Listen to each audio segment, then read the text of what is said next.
Mesdames, Messieurs, chers téléspectateurs d'Africa 24, bienvenue. Merci de nous rejoindre dans cette émission, une émission qui est au cœur du Forum africain d'investissement et d'affaires qui se tient ici à Alger, d'où nous émettons en direct. Nous sommes à la seconde journée de ce forum et il est temps que nous revenions sur les grands thèmes de ce forum à travers des personnes ressources sur ce plateau. Oui, Babilas, chers téléspectateurs, nous avons effectivement sur ce plateau des personnalités qui ont participé à cette rencontre d'Alger. Nous sommes en compagnie de Lionel Zinsou, ancien Premier ministre du Bénin. Soyez le bienvenu sur ce plateau. Merci, bonsoir. Bienvenue. Otmani Slim, vous êtes président de NCA Ruiba, alors une entreprise qui est spécialisée dans la fabrication de jus de fruits et de boissons. Merci, bonsoir. Bienvenue à vous également, Farid Arab, vous êtes président du collectif Founder Family. Merci, bonsoir. Et enfin, bienvenue à vous, Didier Akwete, vous êtes PDG d'Afrique Search. Bonsoir. Monsieur Zinsou, vous avez occupé des fonctions de premier plan dans votre pays, le Bénin, et j'allais vous demander qu'est-ce qu'un pays comme le Bénin peut attendre d'un forum de ce genre? Le Bénin il participe complètement à la volonté d'intégrer les économies africaines, de multiplier les partenariats et au fond, il a de nombreux atouts et de nombreuses attentes aussi dans ce domaine. Cela étant, je ne sais pas s'ils ont tellement invité un responsable public à travers moi, je crois qu'ils ont plutôt invité quelqu'un qui a fait de l'investissement pendant 10 ans avec un des premiers fonds européens et qui a fait de la banque d'affaires pendant également 10 ans, parce que beaucoup des relations entre nos pays sont des relations financières qu'on peut encore énormément développer.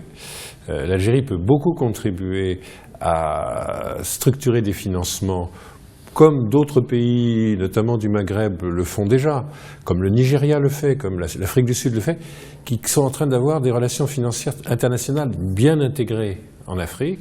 L'Algérie peut très bien être un grand contributeur à cela et développer aussi au fond des formes innovantes sur le marché financier ou en matière de capital investissement, de capital risque, qui sont nécessaires domestiquement. Que, clairement, on sent un besoin en Algérie de financer le secteur privé mieux et en capital comme en dette. Et je pense qu'ils peuvent le faire au-delà de leurs frontières, comme les grandes puissances africaines. C'est la 4e plus grande économie du continent. Les 3 autres, Nigeria, Afrique du Sud, Égypte, débordent de leurs frontières. Et l'Algérie, on le sent bien, est à la veille de le faire. Monsieur Otmani, comment avez-vous perçu cette initiative, ce forum, étant donné qu'effectivement vous êtes dans un secteur où vous pourriez exporter vers tout le reste du continent africain? Oui, merci aussi pour l'invitation, mais en fait, avant de parler peut-être de l'exportation, concernant l'événement lui-même, c'est vraiment une occasion pour la communauté des affaires algérienne de côtoyer une communauté d'affaires, celle de l'Afrique subsaharienne, qu'elle ne connaît pas réellement. Et donc, elle ne les connaît pas culturellement, elle ne les connaît pas en affaires. L'accompagnement financier, les liaisons aériennes, tout ça n'est pas encore présent dans le quotidien des Algériens, qui permettrait à cette communauté d'affaires de développer un véritable courant d'échange. Dans notre cas, dans mon entreprise, j'ai l'occasion d'avoir M. Zinsou à mes côtés, notre première tentative a été sur le Bénin. Donc on a approché les pouvoirs publics béninois et on s'est dit, tiens, il y a une réelle opportunité d'installer une plateforme industrielle et une plateforme logistique, donc en priorité une plateforme industrielle. On n'a pas commencé à l'envers, certains auraient commencé à l'envers en disant on installe une plateforme logistique, on voulait installer une plateforme industrielle, petite certes, à la hauteur de nos ambitions, qui était liée surtout à la facilité que l'on pouvait éventuellement obtenir de la part des pouvoirs publics, parce qu'il faut connaître la loi aussi en Algérie, qui ne nous permettait pas réellement d'aller investir justement d'autres marchés. Quand vous parliez de débordement des frontières, depuis l'indépendance, les chefs d'entreprise algériens, on leur a dit, écoutez, votre vie et votre quotidien, c'est une boîte. Cette boîte s'appelle l'Algérie, vous ne pouvez jamais sortir d'ici. Mais tout le monde peut venir chez vous et vous embêter dans votre boîte. Donc vous imaginez un tout petit peu le comportement et l'agressivité entrepreneuriale que l'on a, on rue dans les brancards, on a des opportunités pour aller ailleurs et on n'arrive pas à les capter. Cet événement-là, j'ai entendu, j'ai lu une partie du discours du Premier ministre, dans lequel il nous appelle à investir à l'international. Ben, je lui réponds, j'ai écouté son message, quid du comment ? Parce que nous avons besoin des instruments, et donc quand on parle de fonds d'investissement, quand on parle d'accompagnement financier, etc., donc c'est tout un volet qu'il faudra mettre en œuvre ou qu'il faudra laisser libre justement de s'exprimer pour accompagner les chefs d'entreprise. Monsieur Farid Arabe, votre entreprise Founder Family opère dans un secteur quand même un peu technologique, et pour aller vers les États africains, vers les autres parties d'Afrique qui ont quand même un certain nombre de freins, notamment l'énergie qui n'existe pas, comment est-ce que vous pouvez quand même aller vers eux s'ils n'ont pas le minimum? Alors donc nous on est dans le domaine de tout ce qui touche, on va parler de l'économie numérique. Oui. Aujourd'hui j'ai été au Bénin, moi aussi il n'y a pas très longtemps, pour organiser un événement sur les nouvelles technologies où il y a des problématiques aujourd'hui d'électricité. Pourtant j'y ai trouvé plus de 400 développeurs aujourd'hui sur place qui avaient un très très bon niveau, voire même un des meilleurs niveaux aujourd'hui sur lesquels on a pu les voir. Il y a des problématiques aujourd'hui énergétiques, je pense qu'on est tous aujourd'hui conscients de ça. La chance qu'on peut avoir, c'est que nous, dans le numérique, je dirais même à l'échelle du TPE, sans parler des grands groupes, parce qu'on parle souvent des grands groupes et on parle souvent peu des jeunes, aujourd'hui, il y a des alternatives qui ne sont pas industrielles, mais qui sont l'ordre du solaire, sur lesquelles nous, on peut avoir aujourd'hui accès. Je connais une très grande, forte communauté de l'Afrique de l'Ouest, par exemple, avec laquelle on travaille énormément, qui n'ont pas souvent accès, par exemple, ou à l'énergie, ou à du numérique, du haut débit, mais sur lesquels on arrive déjà à travailler. On peut même voir d'ici, par exemple, au niveau de l'Europe, sur les plus grandes plateformes d'échange aujourd'hui, sur des grandes plateformes comme Coder.com, où il y a énormément de jeunes aujourd'hui africains qui travaillent avec l'Europe, mais il n'y a pas encore finalement ce réseau et cet écosystème pour travailler les uns envers les autres. Monsieur Akoté, est-ce que vous avez le sentiment, puisque vous avez assisté à la première et à la seconde journée de ce forum, qu'il y a un réel intérêt des hommes d'affaires, des entrepreneurs algériens vis-à-vis de ceux qui sont venus d'Afrique subsaharienne? En toute évidence, il y a une énergie formidable qu'on retrouve dans les couloirs, et on sent que ce n'est pas un forum simplement pour que l'Algérie refigure sur l'échiquier africain. On sent qu'il y a vraiment un intérêt des opérateurs économiques algériens pour le reste de l'Afrique, et il y a donc beaucoup d'interactions. Alors après, c'est vrai, concrètement, comment cela va se traduire, parce que je suppose que personne ne signe de chèque dans les 2 jours, personne ne signe de convention, on aurait peut-être pu le préparer ainsi, pour qu'en sortant de ce forum, il y ait des accords de coopération économique entre l'Algérie et les pays africains, qu'il y ait des entreprises algériennes et d'Afrique subsaharienne qui s'engagent dans des projets. C'est peut-être ça qui manque à ce stade, mais on sent un réel intérêt, un engouement. Monsieur Zissou, quand on regarde quand même les États d'Afrique subsaharienne, on voit quand même qu'il y a beaucoup de politiques de développement, il y a beaucoup de choses à faire. Quand vous côtoyez les États, et vous sortez des tiroirs pas mal de projets. Un seul mot revient, il n'y a pas de financement. Mais quand on se retrouve comme ça, comment est-ce qu'on arrive à pouvoir créer quelque chose, histoire à répondre tant soit peu à cette problématique de manque de financement qui est récurrent? Alors, c'était très intéressant aujourd'hui les débats sur le financement, parce que les gens qui ont le métier d'investir disent on a trop de fonds parce qu'il n'y a pas assez de projets à financer. Et les chefs d'entreprise disent on a beaucoup de projets à financer, on a nos entreprises qui sont parfaitement viables, mais on ne trouve pas le financement. Donc il y a au minimum à rapprocher l'offre et la demande. Ça demande tout un professionnalisme financier. Il existe probablement beaucoup plus de ressources financières qu'on ne croit. C'est moins vrai pour les entreprises que pour les États et les grands projets des États. Les grands projets des États, c'est ce que les gens ont l'habitude de financer. Maintenant, il va falloir changer d'habitude, il va falloir aussi financer les entreprises. Et aujourd'hui, les entreprises en Afrique sont financées cher, c'est les plus hauts taux d'intérêt du monde. Prenez, dans notre région, au Bénin, on a 0% d'inflation. Mais une PME, elle paye quand même 12%. 12% de taux réel, c'est un record absolu. Ce serait une entreprise européenne, je reconnais le profil de risque est différent, elle payerait 250 points de base, donc 2,5% au-dessus de l'inflation, pas 12. Donc on est handicapé au financement d'entreprises par rapport à l'État. Les États sont au fond peut-être trop financés et risquent d'ailleurs de se surendetter. Donc il y a un basculement qu'il faut faire vers les entreprises. Et alors, plus vous descendez vers les entreprises moyennes ou petites, plus l'accès quel que soit le prix, quel que soit le taux, l'accès au financement est difficile. On leur demande des garanties qu'elles sont personnelles et qu'elles ne peuvent pas donner, ou elles sont souvent dans le secteur informel. Donc là, il y a une politique PME qui est à faire, qui est encore plus urgente sur notre continent que sur les autres continents. Sur tous les continents, il faut aider les PME à accéder au financement. Mais en Afrique, les PME, c'est tout le tissu, hors les grandes multinationales, mais c'est presque tout notre tissu domestique. Mais tous ces problèmes ont été bien posés. Alors c'est vrai, par exemple, il y a des paradoxes. En Algérie, vous n'avez pas le droit d'investir à l'extérieur, mais le Premier ministre dit qu'il faut maintenant investir partout à l'extérieur. Monsieur c'est pareil chez Atmani, nous. par exemple, qui est confronté à un premier, enfin qui n'est pas confronté, mais qui a entendu le Premier ministre dire « allez investir ailleurs ». Vers qui doit-il se tourner s'il y a ce problème de financement ? Non, mais c'est un problème réglementaire, parce que parfois le problème peut être réglementaire ou législatif, ou lié aux pratiques de la Banque centrale. C'est-à-dire, vous n'avez pas le droit d'exporter du capital, il faut tout conserver dans le pays. Mais c'est intenable dans le temps, c'est intenable. Les entreprises algériennes, elles vont déborder les frontières, elles débordent les frontières, mais c'est compliqué pour elles d'avoir du capital, et c'est très compliqué d'arriver à se financer vers l'extérieur. Mais nous, en Afrique subsaharienne, on a des problèmes un petit peu différents. Par exemple, vous êtes allé au Bénin, en fait je l'ai appris à Alger. J'étais quand même Premier ministre quand vous avez signé avec le gouvernement. Donc mon gouvernement n'était pas complètement conscient que vous vouliez investir pour rouvrir 6 usines un peu négligées au Bénin. Alors je l'apprends à Alger aujourd'hui.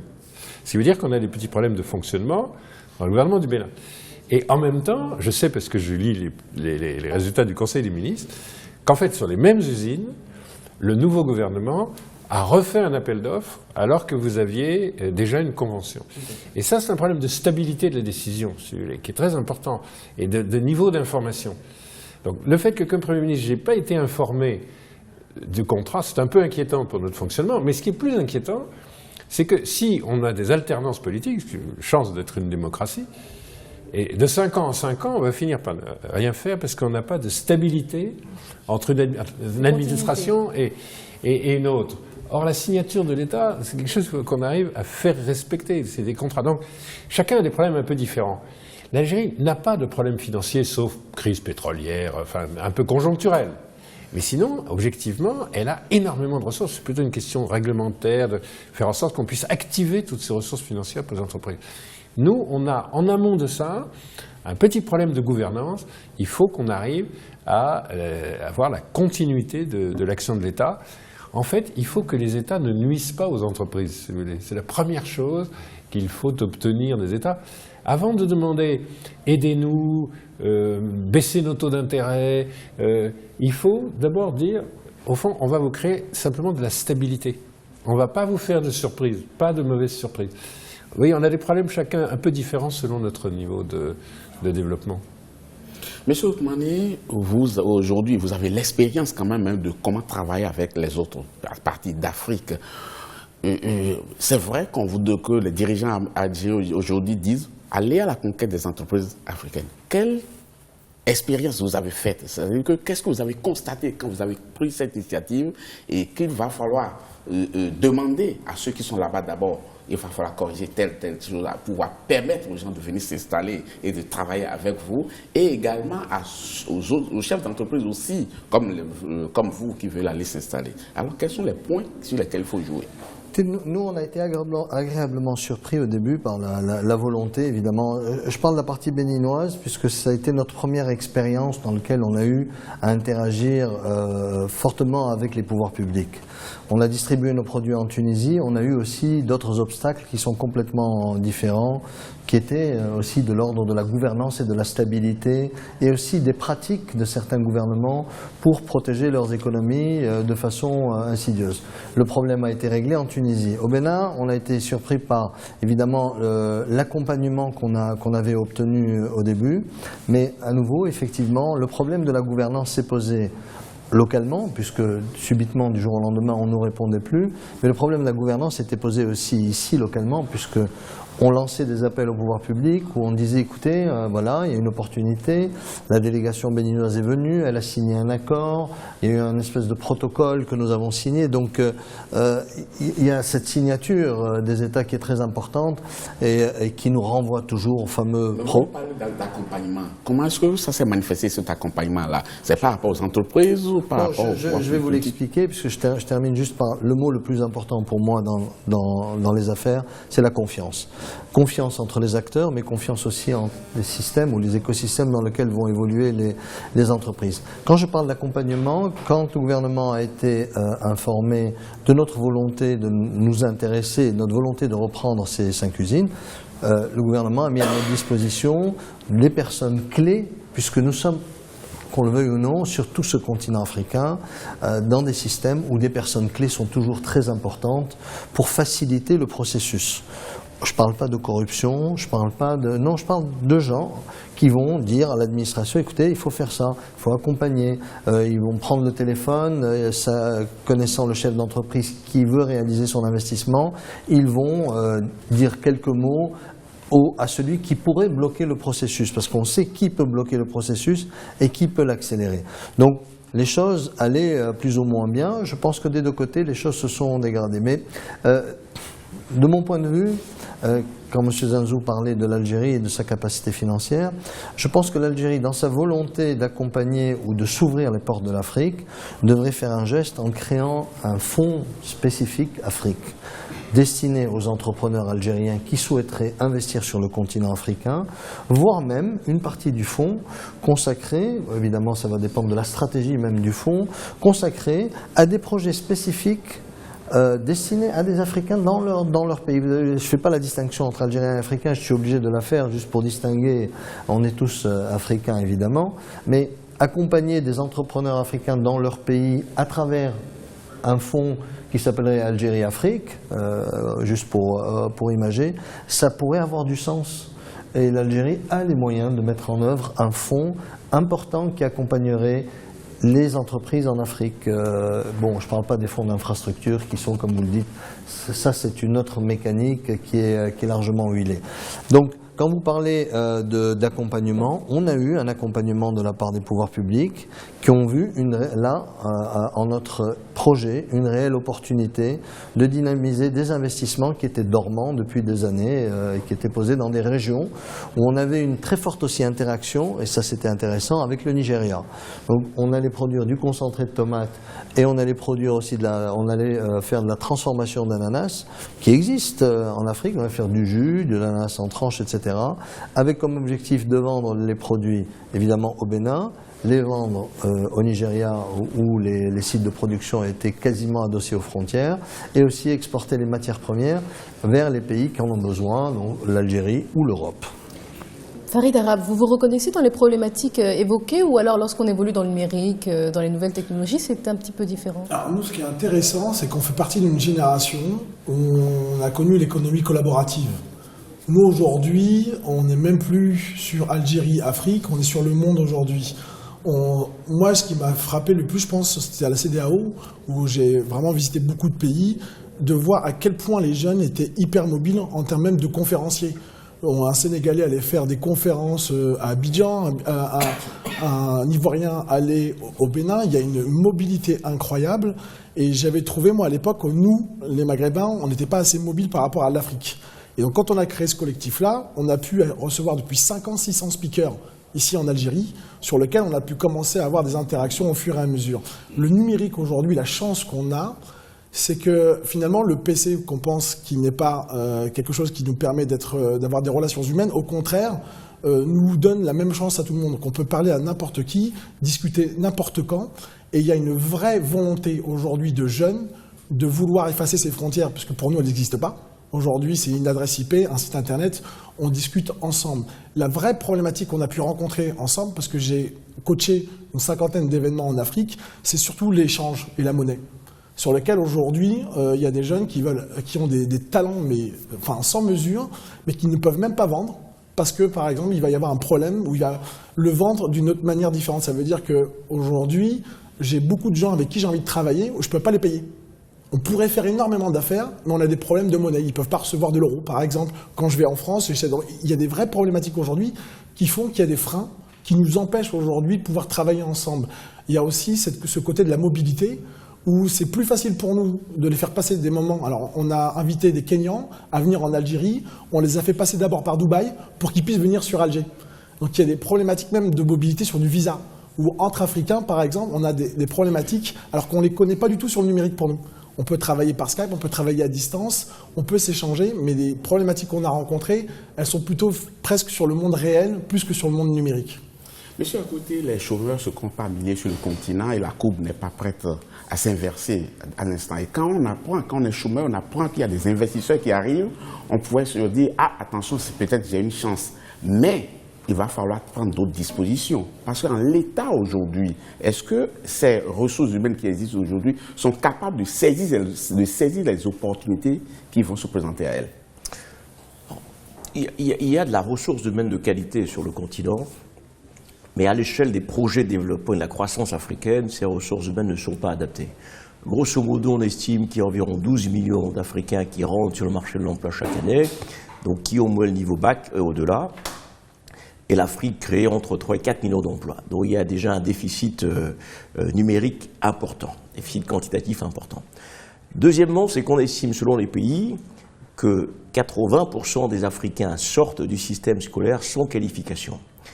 Et sur les chiffres d'Africains formés, à peine 6% vont dans les sciences et les technologies. Or, aujourd'hui, il n'y a pas d'économie qui se développe sans sciences et technologies. Ce qu'on est en train de faire en direct, il y a la technologie. Les jus que monsieur fait, il y a la technologie, ce qu'il fait. Bref, la technologie et la science sont partout.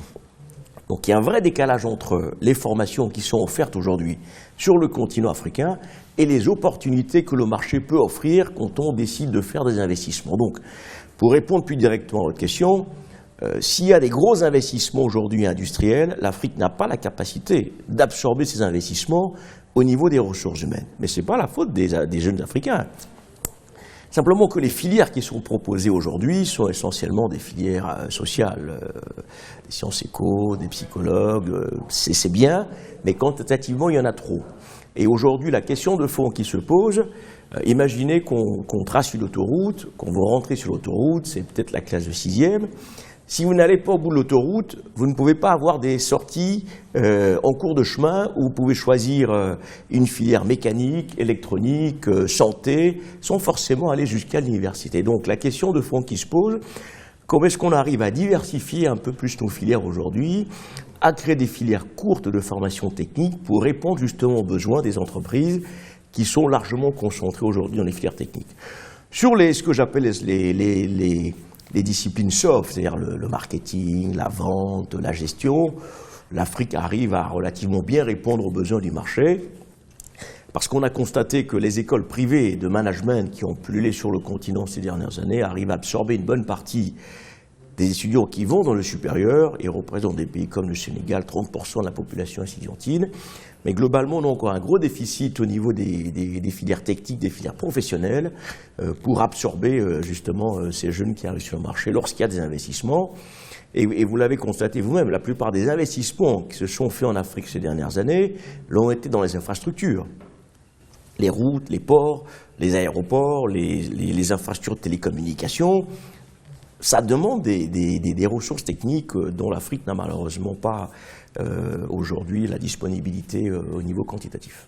Monsieur Zinsou, est-ce qu'il y a véritablement des réponses à apporter dans l'immédiat au problème qui était soulevé par M. Akwete, à savoir le décalage entre les formations qui sont proposées aux jeunes et les opportunités qui se proposent? Oui, je crois quand même que c'est l'obsession de toutes les politiques publiques maintenant. Comment on fait en sorte que les jeunes aient un emploi et surtout qu'on arrête avec une dérive qui est très impressionnante, c'est plus vous êtes formé, moins vous avez de chances d'accéder à l'emploi. C'est-à-dire qu'on est dans la situation inverse du reste du monde où la qualification augmente votre chance d'emploi. Là, elle la réduit. Parce que si vous prenez nos chiffres, le chômage des jeunes, il n'est pas supérieur du tout en Afrique à celui des autres continents. C'est le chômage des jeunes qualifiés qui, lui, est tout à fait exceptionnel. Donc, si vous voulez, maintenant, toutes les politiques publiques en sont conscientes et il y a des politiques à mettre en œuvre. Mais il faut bien que vous compreniez que dans ma génération, la cohorte qui rentrait sur le marché du travail quand j'avais 20 ans, en 1974, elle était 4 fois moins nombreuse que celle qui rentre là, sur le marché, à 20 ans, en 2016. Et ils étaient beaucoup moins qualifiés et formés, même au niveau de l'alphabétisation. Si vous voulez, on était très en retard. Et maintenant, le pourcentage de la même génération, non seulement la génération est 4 fois plus nombreuse, mais elle est beaucoup, beaucoup mieux formée.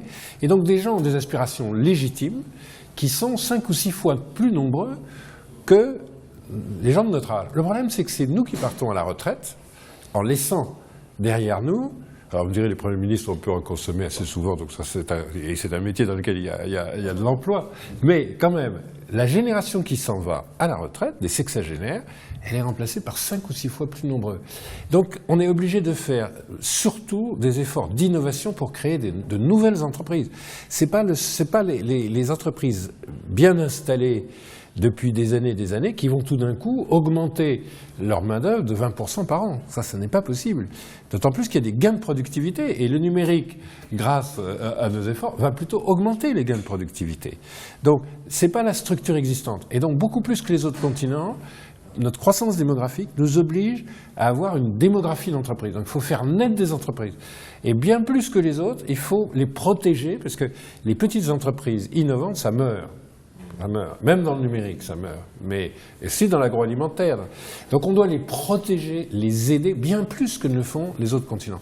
Et je dirais, les bailleurs de fonds, par exemple, commencent maintenant à dire, bon, c'est le secteur privé qui va résoudre le problème de l'emploi, et puis c'est, dans le secteur privé, c'est celui qui n'existe pas encore qu'il faut qu'on crée.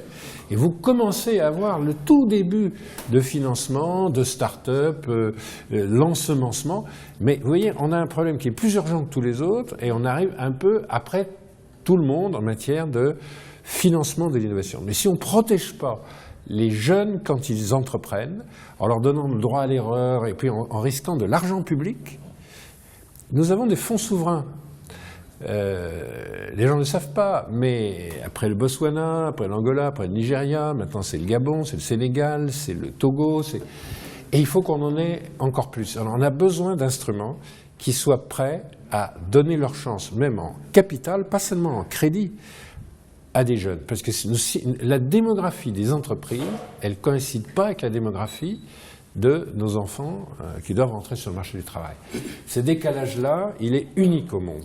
Et donc, il faut absolument qu'on les protège de façon unique au monde. Et aujourd'hui, on les protège moins en Afrique subsaharienne que dans les autres continents.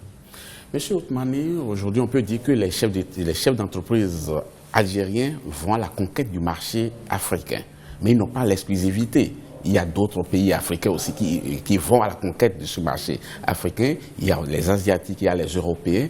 Il va falloir que vous ayez une stratégie un peu plus particulière pour ne pas tomber comme tout le monde. Et par conséquent, le temps de ce forum, quelles sont les recommandations que vous aurez pu quand même formuler auprès du comité d'organisation pour mettre ensemble ces chefs d'entreprise algériens pour qu'ils soient plus efficaces que peut-être leurs concurrents sur le continent?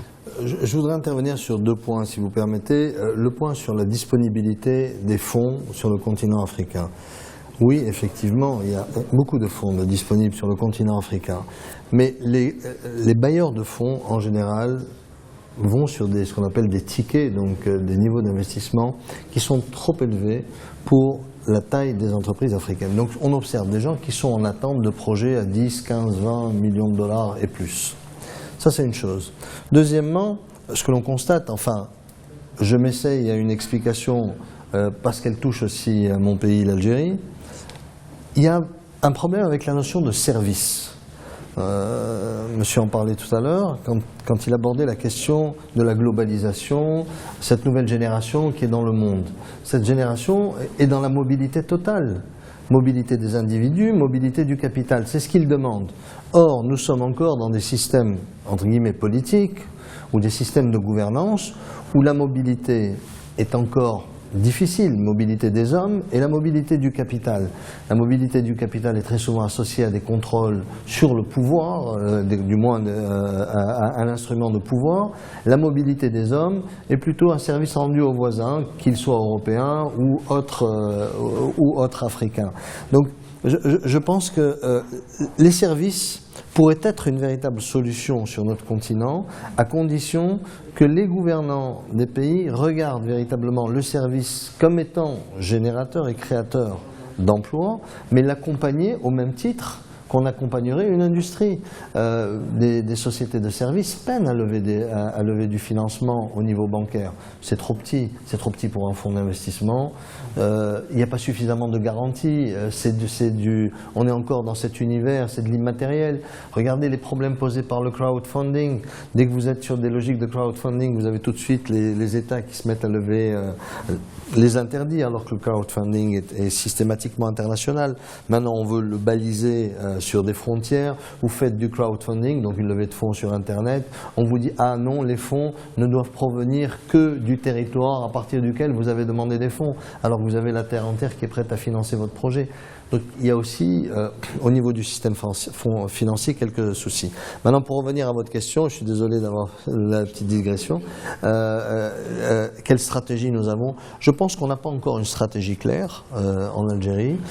Il y a une mise en appétit des chefs d'entreprise à travers cet événement. Cet événement permet de discuter. Évidemment, on aurait souhaité voir encore plus de chefs d'entreprise de ce continent participer à cet événement. Ça aurait permis d'aller au-delà, évidemment, de là où nous sommes aujourd'hui. Mais bon, c'est une première. Probablement que cet événement sera réédité l'an prochain. C'est une mise en appétit des chefs d'entreprise. Ça va leur permettre de comprendre quelles sont les attentes. Puis ça va leur permettre de voir s'ils peuvent investir, vendre ou même acheter. Parce qu'on n'est pas juste dans une logique où on va les investir ou on va les vendre, mais on veut aussi acheter du continent africain. Pour conclure, je prends un exemple simple. Moi, j'achète de la purée de mangue un peu partout dans le monde. La seule partie du monde où je n'achète pas de purée de mangue, c'est l'Afrique. C'est assez surprenant, alors qu'il y a des variétés de mangue à n'en plus finir.